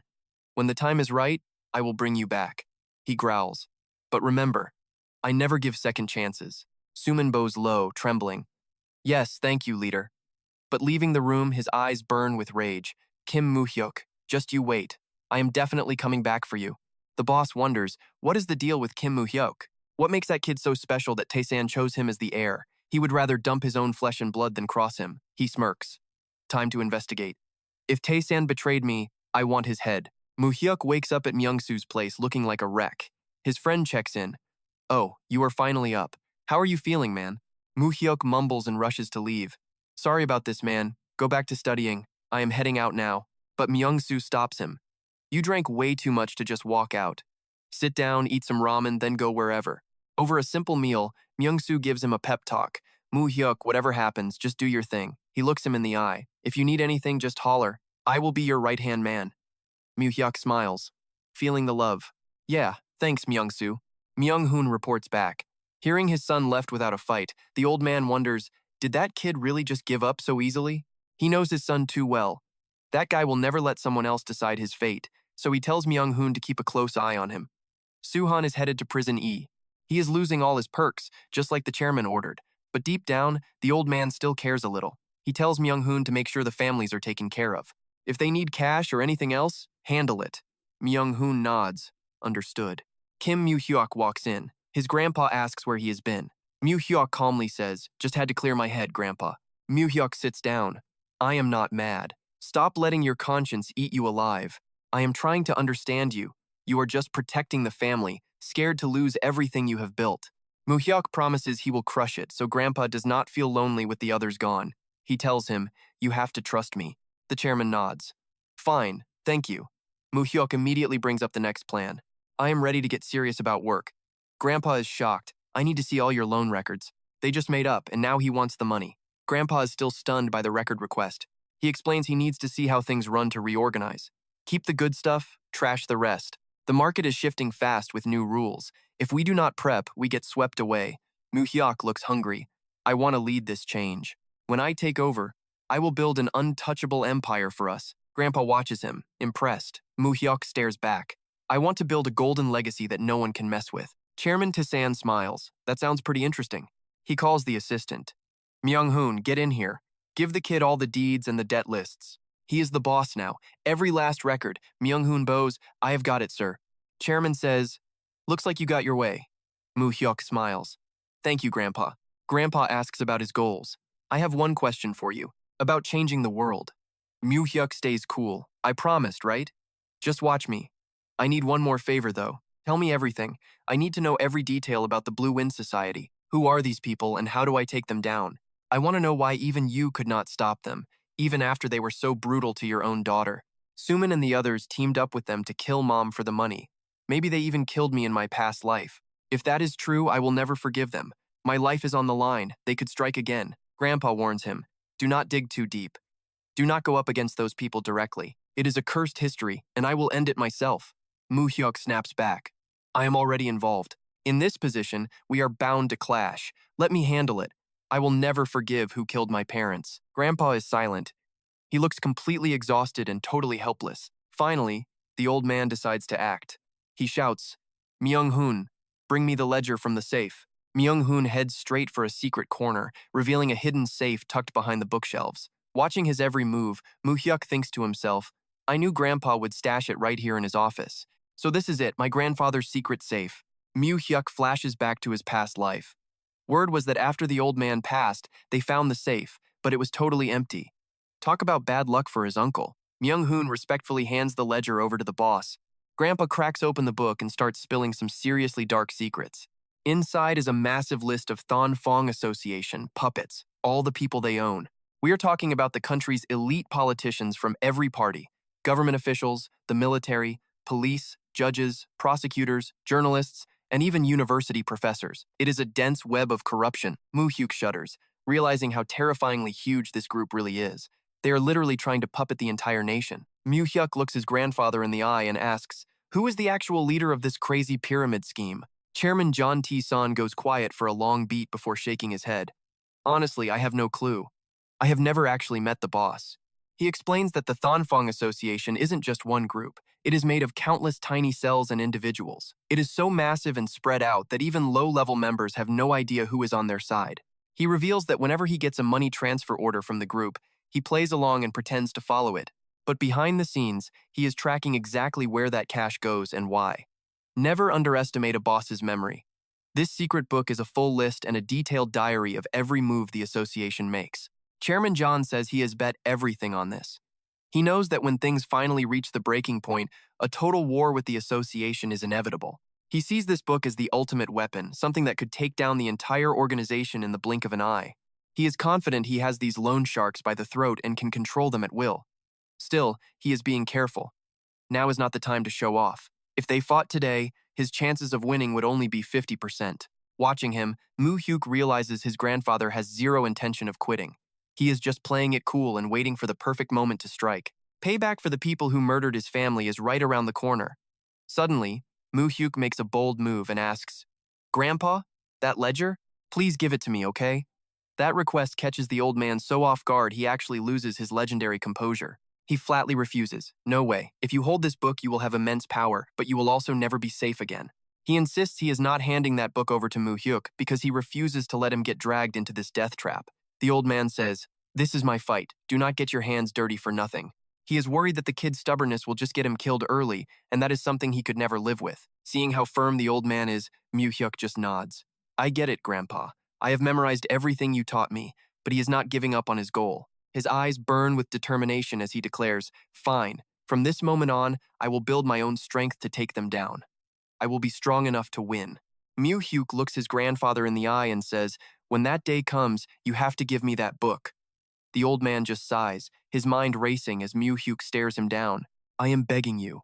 Seeing his grandson's drive, Chairman John finally nods. I understand. Once you are strong enough, I will hand it over. I will hand the ledger over to you then. Mu Hyuk bows respectfully. Thank you, Grandpa. I appreciate it. Before he walks out the door, he turns back with a sharp challenge. Keep your eyes open, Grandpa. I am going to turn that whole association into nothing but dust. Watching Mu Hyuk walk away, the old man sits in silence and wonders, did I just say something completely pointless? He sighs, conflicted. I do not even know what I want anymore. Should I keep this secret until I die, or drag the Thon Fong Association down to hell with me? Standing nearby, Myung-hoon says quietly, I think young Master Mu Hyuk is going to figure everything out sooner or later anyway, and he is definitely already planning his revenge in secret. Chairman John nods in agreement. Yeah, if it is Mu Hyuk, he will never let this go. He worriedly tells his assistant, keep an eye on Mu Hyuk for me. That association is not going to just let him be. Especially their leader, Lee Eon-hyun. The image of the boss with bloodshot, murderous eyes flashes in his mind, cranking up the tension. The old man growls, we cannot let Mu Hyuk fall into his hands. Night falls as Mu Hyuk sits lost in thought, his car speeding through the city. He cannot stop wondering, why is Grandpa hiding the identity of the big boss? Tired of being in the dark, he turns and gives an order. Manager Ma, I need you to dig into the Thon Fong Association. Find out who is really running the show. Manager Ma accepts the mission. Yes, sir. I will report back the second I have the details. Mu Hyuk stares out the window, his gaze hard and focused. This group is way more powerful than I ever imagined. He tells himself, if I want to crush these guys, I need to level up and become a powerhouse right now. His eyes turn cold with rage. He swears to himself that he will make them pay for murdering his parents. Right after that, he heads over to the headquarters of the Gukseong Construction Company. When he walks in, Director Baek Jong-soo greets him with a huge grin. Oh, it is you! The kid finally showed up. Walking into the office, Mu Hyuk calmly sits down and asks, How are things going? Is business still booming? Baek Jong-soo kicks his feet up and laughs. I have no idea. Ha Myung-hoon handles everything. Anyway, thanks to you, I managed to snag that construction company. It is actually a pretty sweet setup. You handle the hard stuff while I just sit back and relax. Mu Hyuk keeps pushing, asking how the company has been lately. Ha Myung-hoon adjusts his glasses, looking totally serious. He explains the lingering issues and the specific construction projects they took over from the Jo Hee-eun side. After this round, it is basically over. I am worried it will be hard for us to land more contracts. Before, they always had to pay someone off under the table to get the work. Totally unfazed, Mu Hyuk states firmly. Do not worry about the workload. I am going to make Da Hyun hand over plenty of contracts to us. Ha Myung-hoon is stunned. Isn't Da Hyun the biggest company in the country? Mu Hyuk warns everyone. Keep the business clean, guys. I do not want to have to bail you out of jail. That is too much work. Turning to Baek Jong-soo, he gives his next order. Director, make sure you take good control of the Yeongdeung-po area. From what I know, there are no big gangs there, so it should be easy. He made it clear cash was no object and told Uncle Pak to beef up the squad. When asked about Jo Hyun-goo's old goons, Uncle Pak said he'd already kicked those losers to the curb and sent them packing for good. He only kept a few errand boys around so Uncle Mai could see if he could talk some sense into the club owners first. Mu Hyuk was dead serious. Look, if you need funding, just holler. I can get you whatever you need, but there is one rule. Do not ever touch the drugs. Baek Dong-soo just laughed it off. Man, don't worry about that. You think your uncle is still some low-level street thug? Still, he wondered why Mu Hyuk was in such a massive rush lately. We just touched down in Seoul, so is not moving this fast a bit much. Mu Hyuk stared back with eyes that could drill holes through him. Uncle, I need you to push this expansion into overdrive right now, because we are about to go head-to-head in a much bigger war, a war that is going to be brutal. Huge congrats to us for crushing the first round of exams. To our friendship, everybody, bottoms up. The sound of glasses clinking echoed through the expensive room during our celebratory bash. The results for the first bar exam were finally out, and all five of us totally nailed it. Holding his wine glass high, one friend cheered. Man, it feels incredible that every single one of us actually made the cut. Everyone really put in the work, but someone else immediately shot back with a smirk. More like we were the only ones actually grinding. This guy Mu Hyuk is a total freak. He did not even study, just ate and slept the whole time. Our friend in glasses stayed serious though, warning us that we better double our efforts for the next round. Round 2 is a whole different beast, so getting ready is going to be a nightmare. You can practically smell our brains frying already. Since Mu Hyuk just sat there smiling, his friend got suspicious. Mu Hyuk, why are you just sitting there? You need to get ready too. To everyone's absolute shock, Mu Hyuk dropped a massive bombshell. I am not taking the second exam. The whole group gasped in disbelief. Wait, what? Why not? Mu Hyuk looked them straight in the face with total confidence. Look, I never actually planned on becoming a lawyer in the first place. If I keep going down this road, I am just wasting my time. I would rather quit now than do something halfway. That bold answer made our friend in glasses sigh. That is such a shame. I really thought we were all going to be lawyers together. Mu Hyuk gave a reassuring smile. Look, just because I am moving on does not mean our friendship is over. Not by a long shot. We might be headed in different directions, but I know if any of us get into trouble, the rest will have our backs. Right? We should hang out all the time, okay? He was dropping out, but still acting like the group's big brother. Right then, the friend in glasses remembered something huge. Oh man, that is right. My grandfather said he really wants to meet you. Let me know when you have some free time. Mu Hyuk was stunned. Wait, your grandfather is the former Supreme Court Chief Justice Oh Dong-Siu-si, right? His friend nodded, saying as soon as the old man heard your name, he insisted on a meeting. He leaned in close, totally nosy. Okay, seriously, who are you? Tell the truth. How does my grandpa even know who you are? Mu Hyuk was confused. Why on earth would your grandfather want to see me? His friend just shrugged his shoulders. Honestly, I have no clue. I can never tell what is going on in that old man's head. Just then, Eon Jae-ha chimed in. Oh yeah, my dad said he wants to meet you once too. Mu Hyuk fell silent. Even Eon Jae-ha's father, the most famous power player in the legal world, Jae-ha kept talking, explaining that his dad had met everyone else, but not him yet. Since the other guys are all pursuing law careers, meeting them was just about networking. But you are the outlier. I told my dad you do not care about the law, but he was still dead set on meeting you. Mu Hyuk realized his reputation was spreading fast, even if some of the rumors floating around were not exactly what you would call friendly. But that was the whole point of starting this little social circle. If you cannot buy people with cash, you use your personality to recruit them to the team. Mu Hyuk turned to JH. Fine. I will meet with Hu Yengu's grandfather first, and then I will get in touch with you. Just let your father know for me, okay? JH happily agreed. No problem. Oh Hyuk Un-u looked totally baffled. My grandfather has never cared about my friends before, but even GHA's dad wanting a piece of you, it is unbelievable. Kim Mu Hyuk, who the heck are you? Seeing his friend get suspicious, Mu Hyuk figured it was time to change the subject fast. He shot back with a question. Hyuk Un-u, you are still planning on becoming a prosecutor? Is that really the move? My grandfather was a Supreme Court Chief Justice and always wanted me to be a judge. But being a judge is the same road he already walked. It is just a repeat. It feels like such a cliché. As a prosecutor, I can actually climb even higher. I do not want to be some legacy judge just because of my family. I want to hunt down criminals myself. He took a sip of his drink and kept going. My dad and my brother both chose to be judges, but not me. I never even considered that as an option for my life. Mu Hyuk gave him an encouraging smile. Whether you are a judge or a prosecutor, I know you will crush it.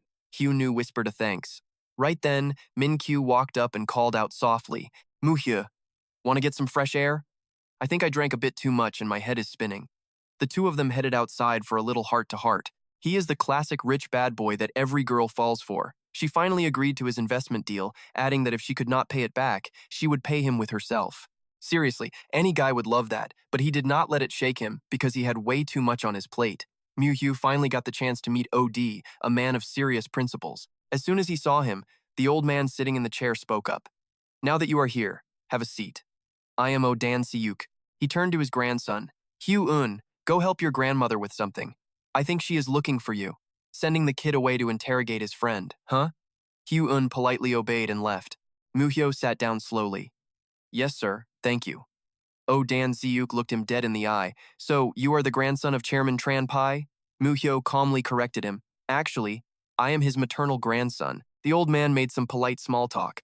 Is Chairman Tran still doing well these days? Mu Hyuk nodded. Yes, sir. My grandfather is doing just fine. Hearing that, Oh Dong-zi-uk's lips curled into a slight smirk. Is that so? Well, that is good to hear. Mu Hyuk could feel the atmosphere getting heavy. The old man was definitely playing mind games. Suddenly, the look in Oh Dong-zi-uk's eyes turned razor sharp. He grilled him with a direct question. Tell me the truth. Staring back at Oh Jon-seok's piercing gaze, Mu Hyuk realized this meeting was about much more than just saying hello. Facing the suspicion about his motives, Mu Hyuk calmly explained his side. Are you suggesting I am getting close to people for a specific reason? I think you have got it all wrong. Hugh Un-woo and I are just classmates. Oh Dong-zio would not let it go, though. He kept digging. You are saying you have no other agenda? Mu Hyuk did not flinch for a second.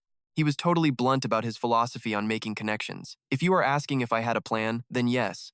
Ever since I entered the real world, I have learned to be much more selective about who I call a friend. Look, when I vibe with someone cool by accident, I call it fate. It would be a total waste not to keep that energy going, right? The old judge still has that stone-cold face. He is grilling me again, asking if I am just using his grandson for some shady endgame. I looked him dead in the eye and told him straight. None of us, not even his grandkid, know where we will end up. Life is a gamble. Honestly, I am way too busy to waste my time investing in anything that does not have a guaranteed payoff. I do not do charity work with my schedule, and I definitely do not play games. That real talk made the old man smirk. He asked if I was so busy cleaning up after my uncles that I skipped my exams. Deep down, he was low-key blown away by how cold and decisive I was standing right there. He is thinking about the guys who were supposed to inherit the loan shark throne, the heavy hitters of this country's shadow economy. And yet, they all got wrecked by some kid who vanished for 20 years only to show up and snatch the crown while they were not looking. That is why he had to see me. I realized this former Supreme Court judge is not just some retired boomer. He knows exactly what is happening on the streets. It is actually pretty wild. This guy is not your average judge. He is built different. You cannot just throw a stack of cash at him and expect him to fold. Then he pivots to school. He says, "You are the valedictorian, but you ditched the exam? You just gonna let that degree collect dust?" I told him the truth. I passed the first round, but if your heart is not in the second half, you are just wasting space. I quit because it was better for me and better for everyone else competing. No point in half-assing a law career when I have bigger fish to fry. The old man actually looked impressed for a second. He nodded and said, "Yeah, kid, you have a point." He told me that taking the test without wanting the job is an insult to the kids who actually care. Then he leaned in, eyes narrowing. So, what is the move then? You gonna follow Chairman's son and become the new king of the underworld? Are you ready to get your hands dirty? This old judge sure loves his dramatic titles. I just laughed. King of the underground? Man, if my grandpa heard that, he would lose it. But seriously, without guys like him, none of those big corporations back in the day would have survived. He was the engine keeping the whole economy running when things got ugly. He tried to backpedal, said he was not dissing the chairman. He knows my grandpa was a legend of that era, but he thinks the path he took was just too violent. Too much blood on the money, I guess. That is how he sees it from his high bench. I did not even flinch. I clapped back at him immediately. Back then, everyone was playing dirty. You think law, business, and politics were clean? No way. It was all extreme and violent. I told him straight up that it is thanks to people who survived that chaos that my generation even has a world to live in today. We owe them for that. I looked him right in the eye and dropped the truth. I told him my era with Hugh Nu was going to be a completely different animal. He went quiet, then said he could tell by my vibe I was prepping to be the next big loan shark boss. I did not deny it. I told him I actually see it as my responsibility to take over. I have got bigger dreams than just hiding. I do not want to stay in the shadows forever. It is time to step into the light. The world is changing, and we have to evolve if we want to stay on top. But look, you cannot have light without the dark. If the shadows disappear, the whole world falls into pure chaos. The old man just sat there in silence for a long time after I said that. He said he thought his grandson was just some innocent kid who only hung out with good boys. He never expected him to have a friend as intense as me. His grandkid might be soft, but his circle is definitely built different. I am the wild card. I told him I would be stopping by more often. He just laughed and said, "Sure, why not?" What power does a retired old man like me have anyway? I am just a guy in a chair. He says he just watches the news now, but I know better. This guy was the Supreme Court most ambitious player.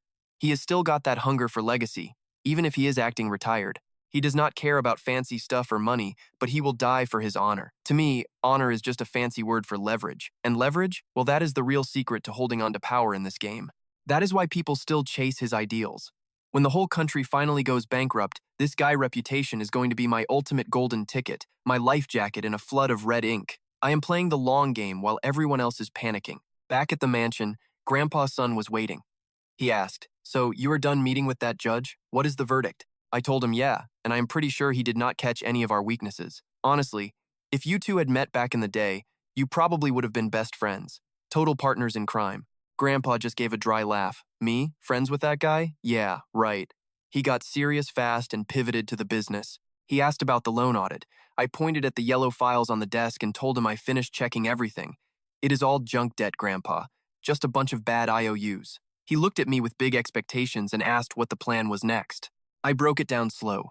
Most of these loans are about to go toxic, so I have decided we are calling them all in. Every single cent. I know the score. If someone is coming to a loan shark, they are already totally underwater. I was doing the math in my head.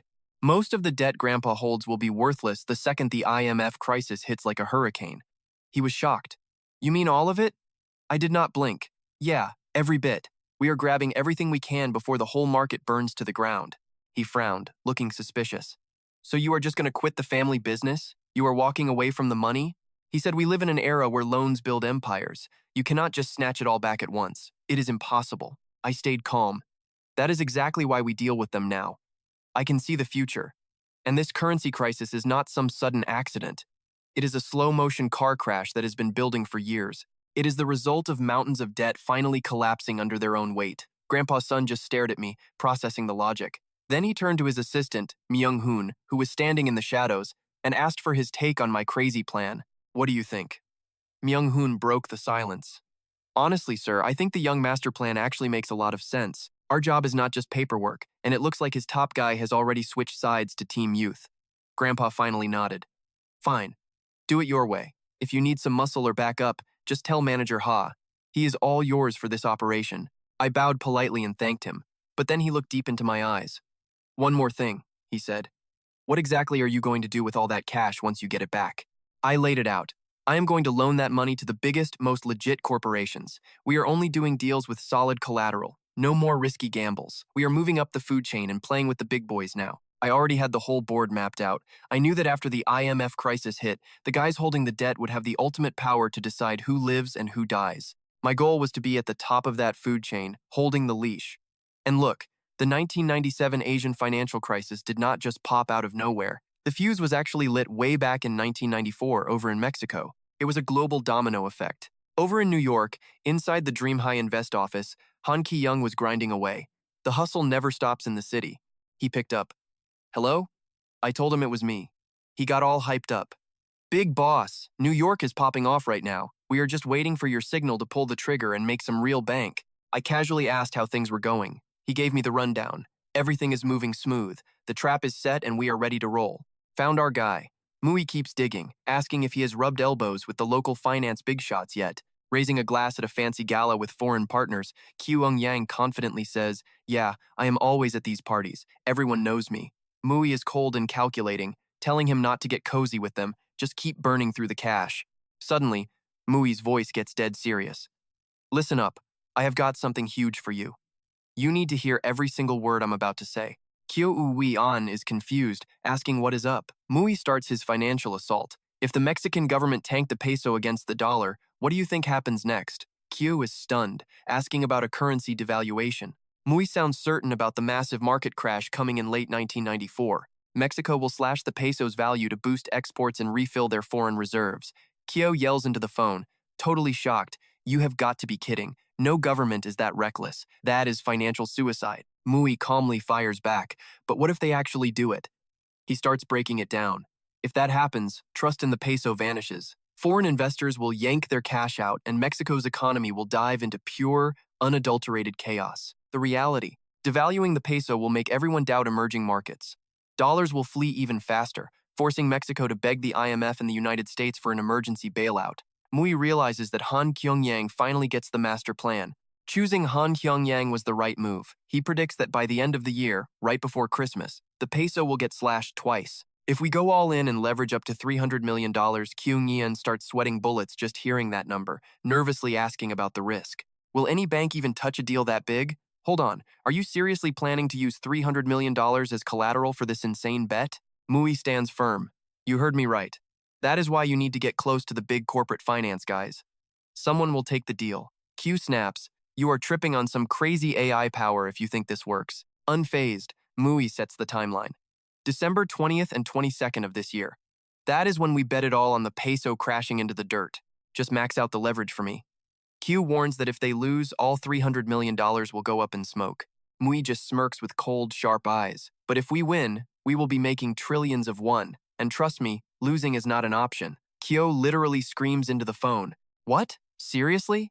$300 million? He cannot believe his ears. That is basically your entire net worth, minus what you put into those stay shop companies. You are putting it all on the line. Mui, if we lose this, we are jumping into the river. Tell me you are just messing with me right now. He sighs, exhausted, and slumps into his chair. Well, win or lose, I have confirmed one thing for sure. Q Eungyang groans in defeat. Man, you are a total freaking lunatic.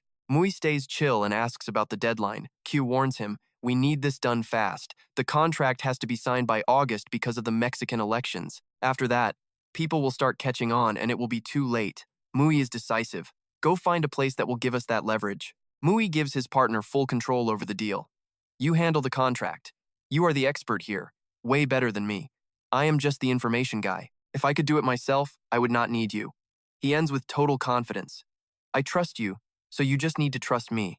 Mui knows this is the ultimate test for Han Kyo Eungyang. He calculates coldly. If I give him the info, and he still cannot pull this off, then he is useless to me. No point in keeping him around. Standing in front of the massive Manga USAK building, Kyo repeats Mui's words like a vow. I trust you, so you just need to trust me. Guess I am all in on him. This is either going to make me filthy rich or leave me stranded on a desert island. Kyo grips his briefcase and steps inside for the gamble. That night, in a luxury mansion, an angry roar shatters the silence. Mu Hyuk, you absolute scumbag. Who does this guy think he is dealing with? In Seoul, before the sun is even up, Mu Hyuk gets a call from the States. Q is on the other end, shouting with excitement. Hey, you crazy bastard, I signed it. He describes the meeting with Tom House, the CFO of Mango Sack. The guy with the smug mustache introduced himself. Hey there, I'm Tom House, but call me Tommy. Tommy's laughing now, but he will be crying later. He heard the offer and thought only an idiot would say no. He basically summarized the whole bet for us. Right now, Mui is betting that the exchange rate goes from $1 for 3 pesos to 5 pesos per dollar by next January. The bank is cocky because Mexico just joined NAFTA in early 1994. With those deep U.S. ties, everyone expects them to join the club of developed nations very soon. Foreign investment is flooding in. Everyone sees Mexico as a stable, high-potential rising star in the global market. They think the country is a safe bet. A 60% crash in just 6 months was unthinkable to the finance world back then. Tommy double-checked the numbers. Is the total transaction 300 million?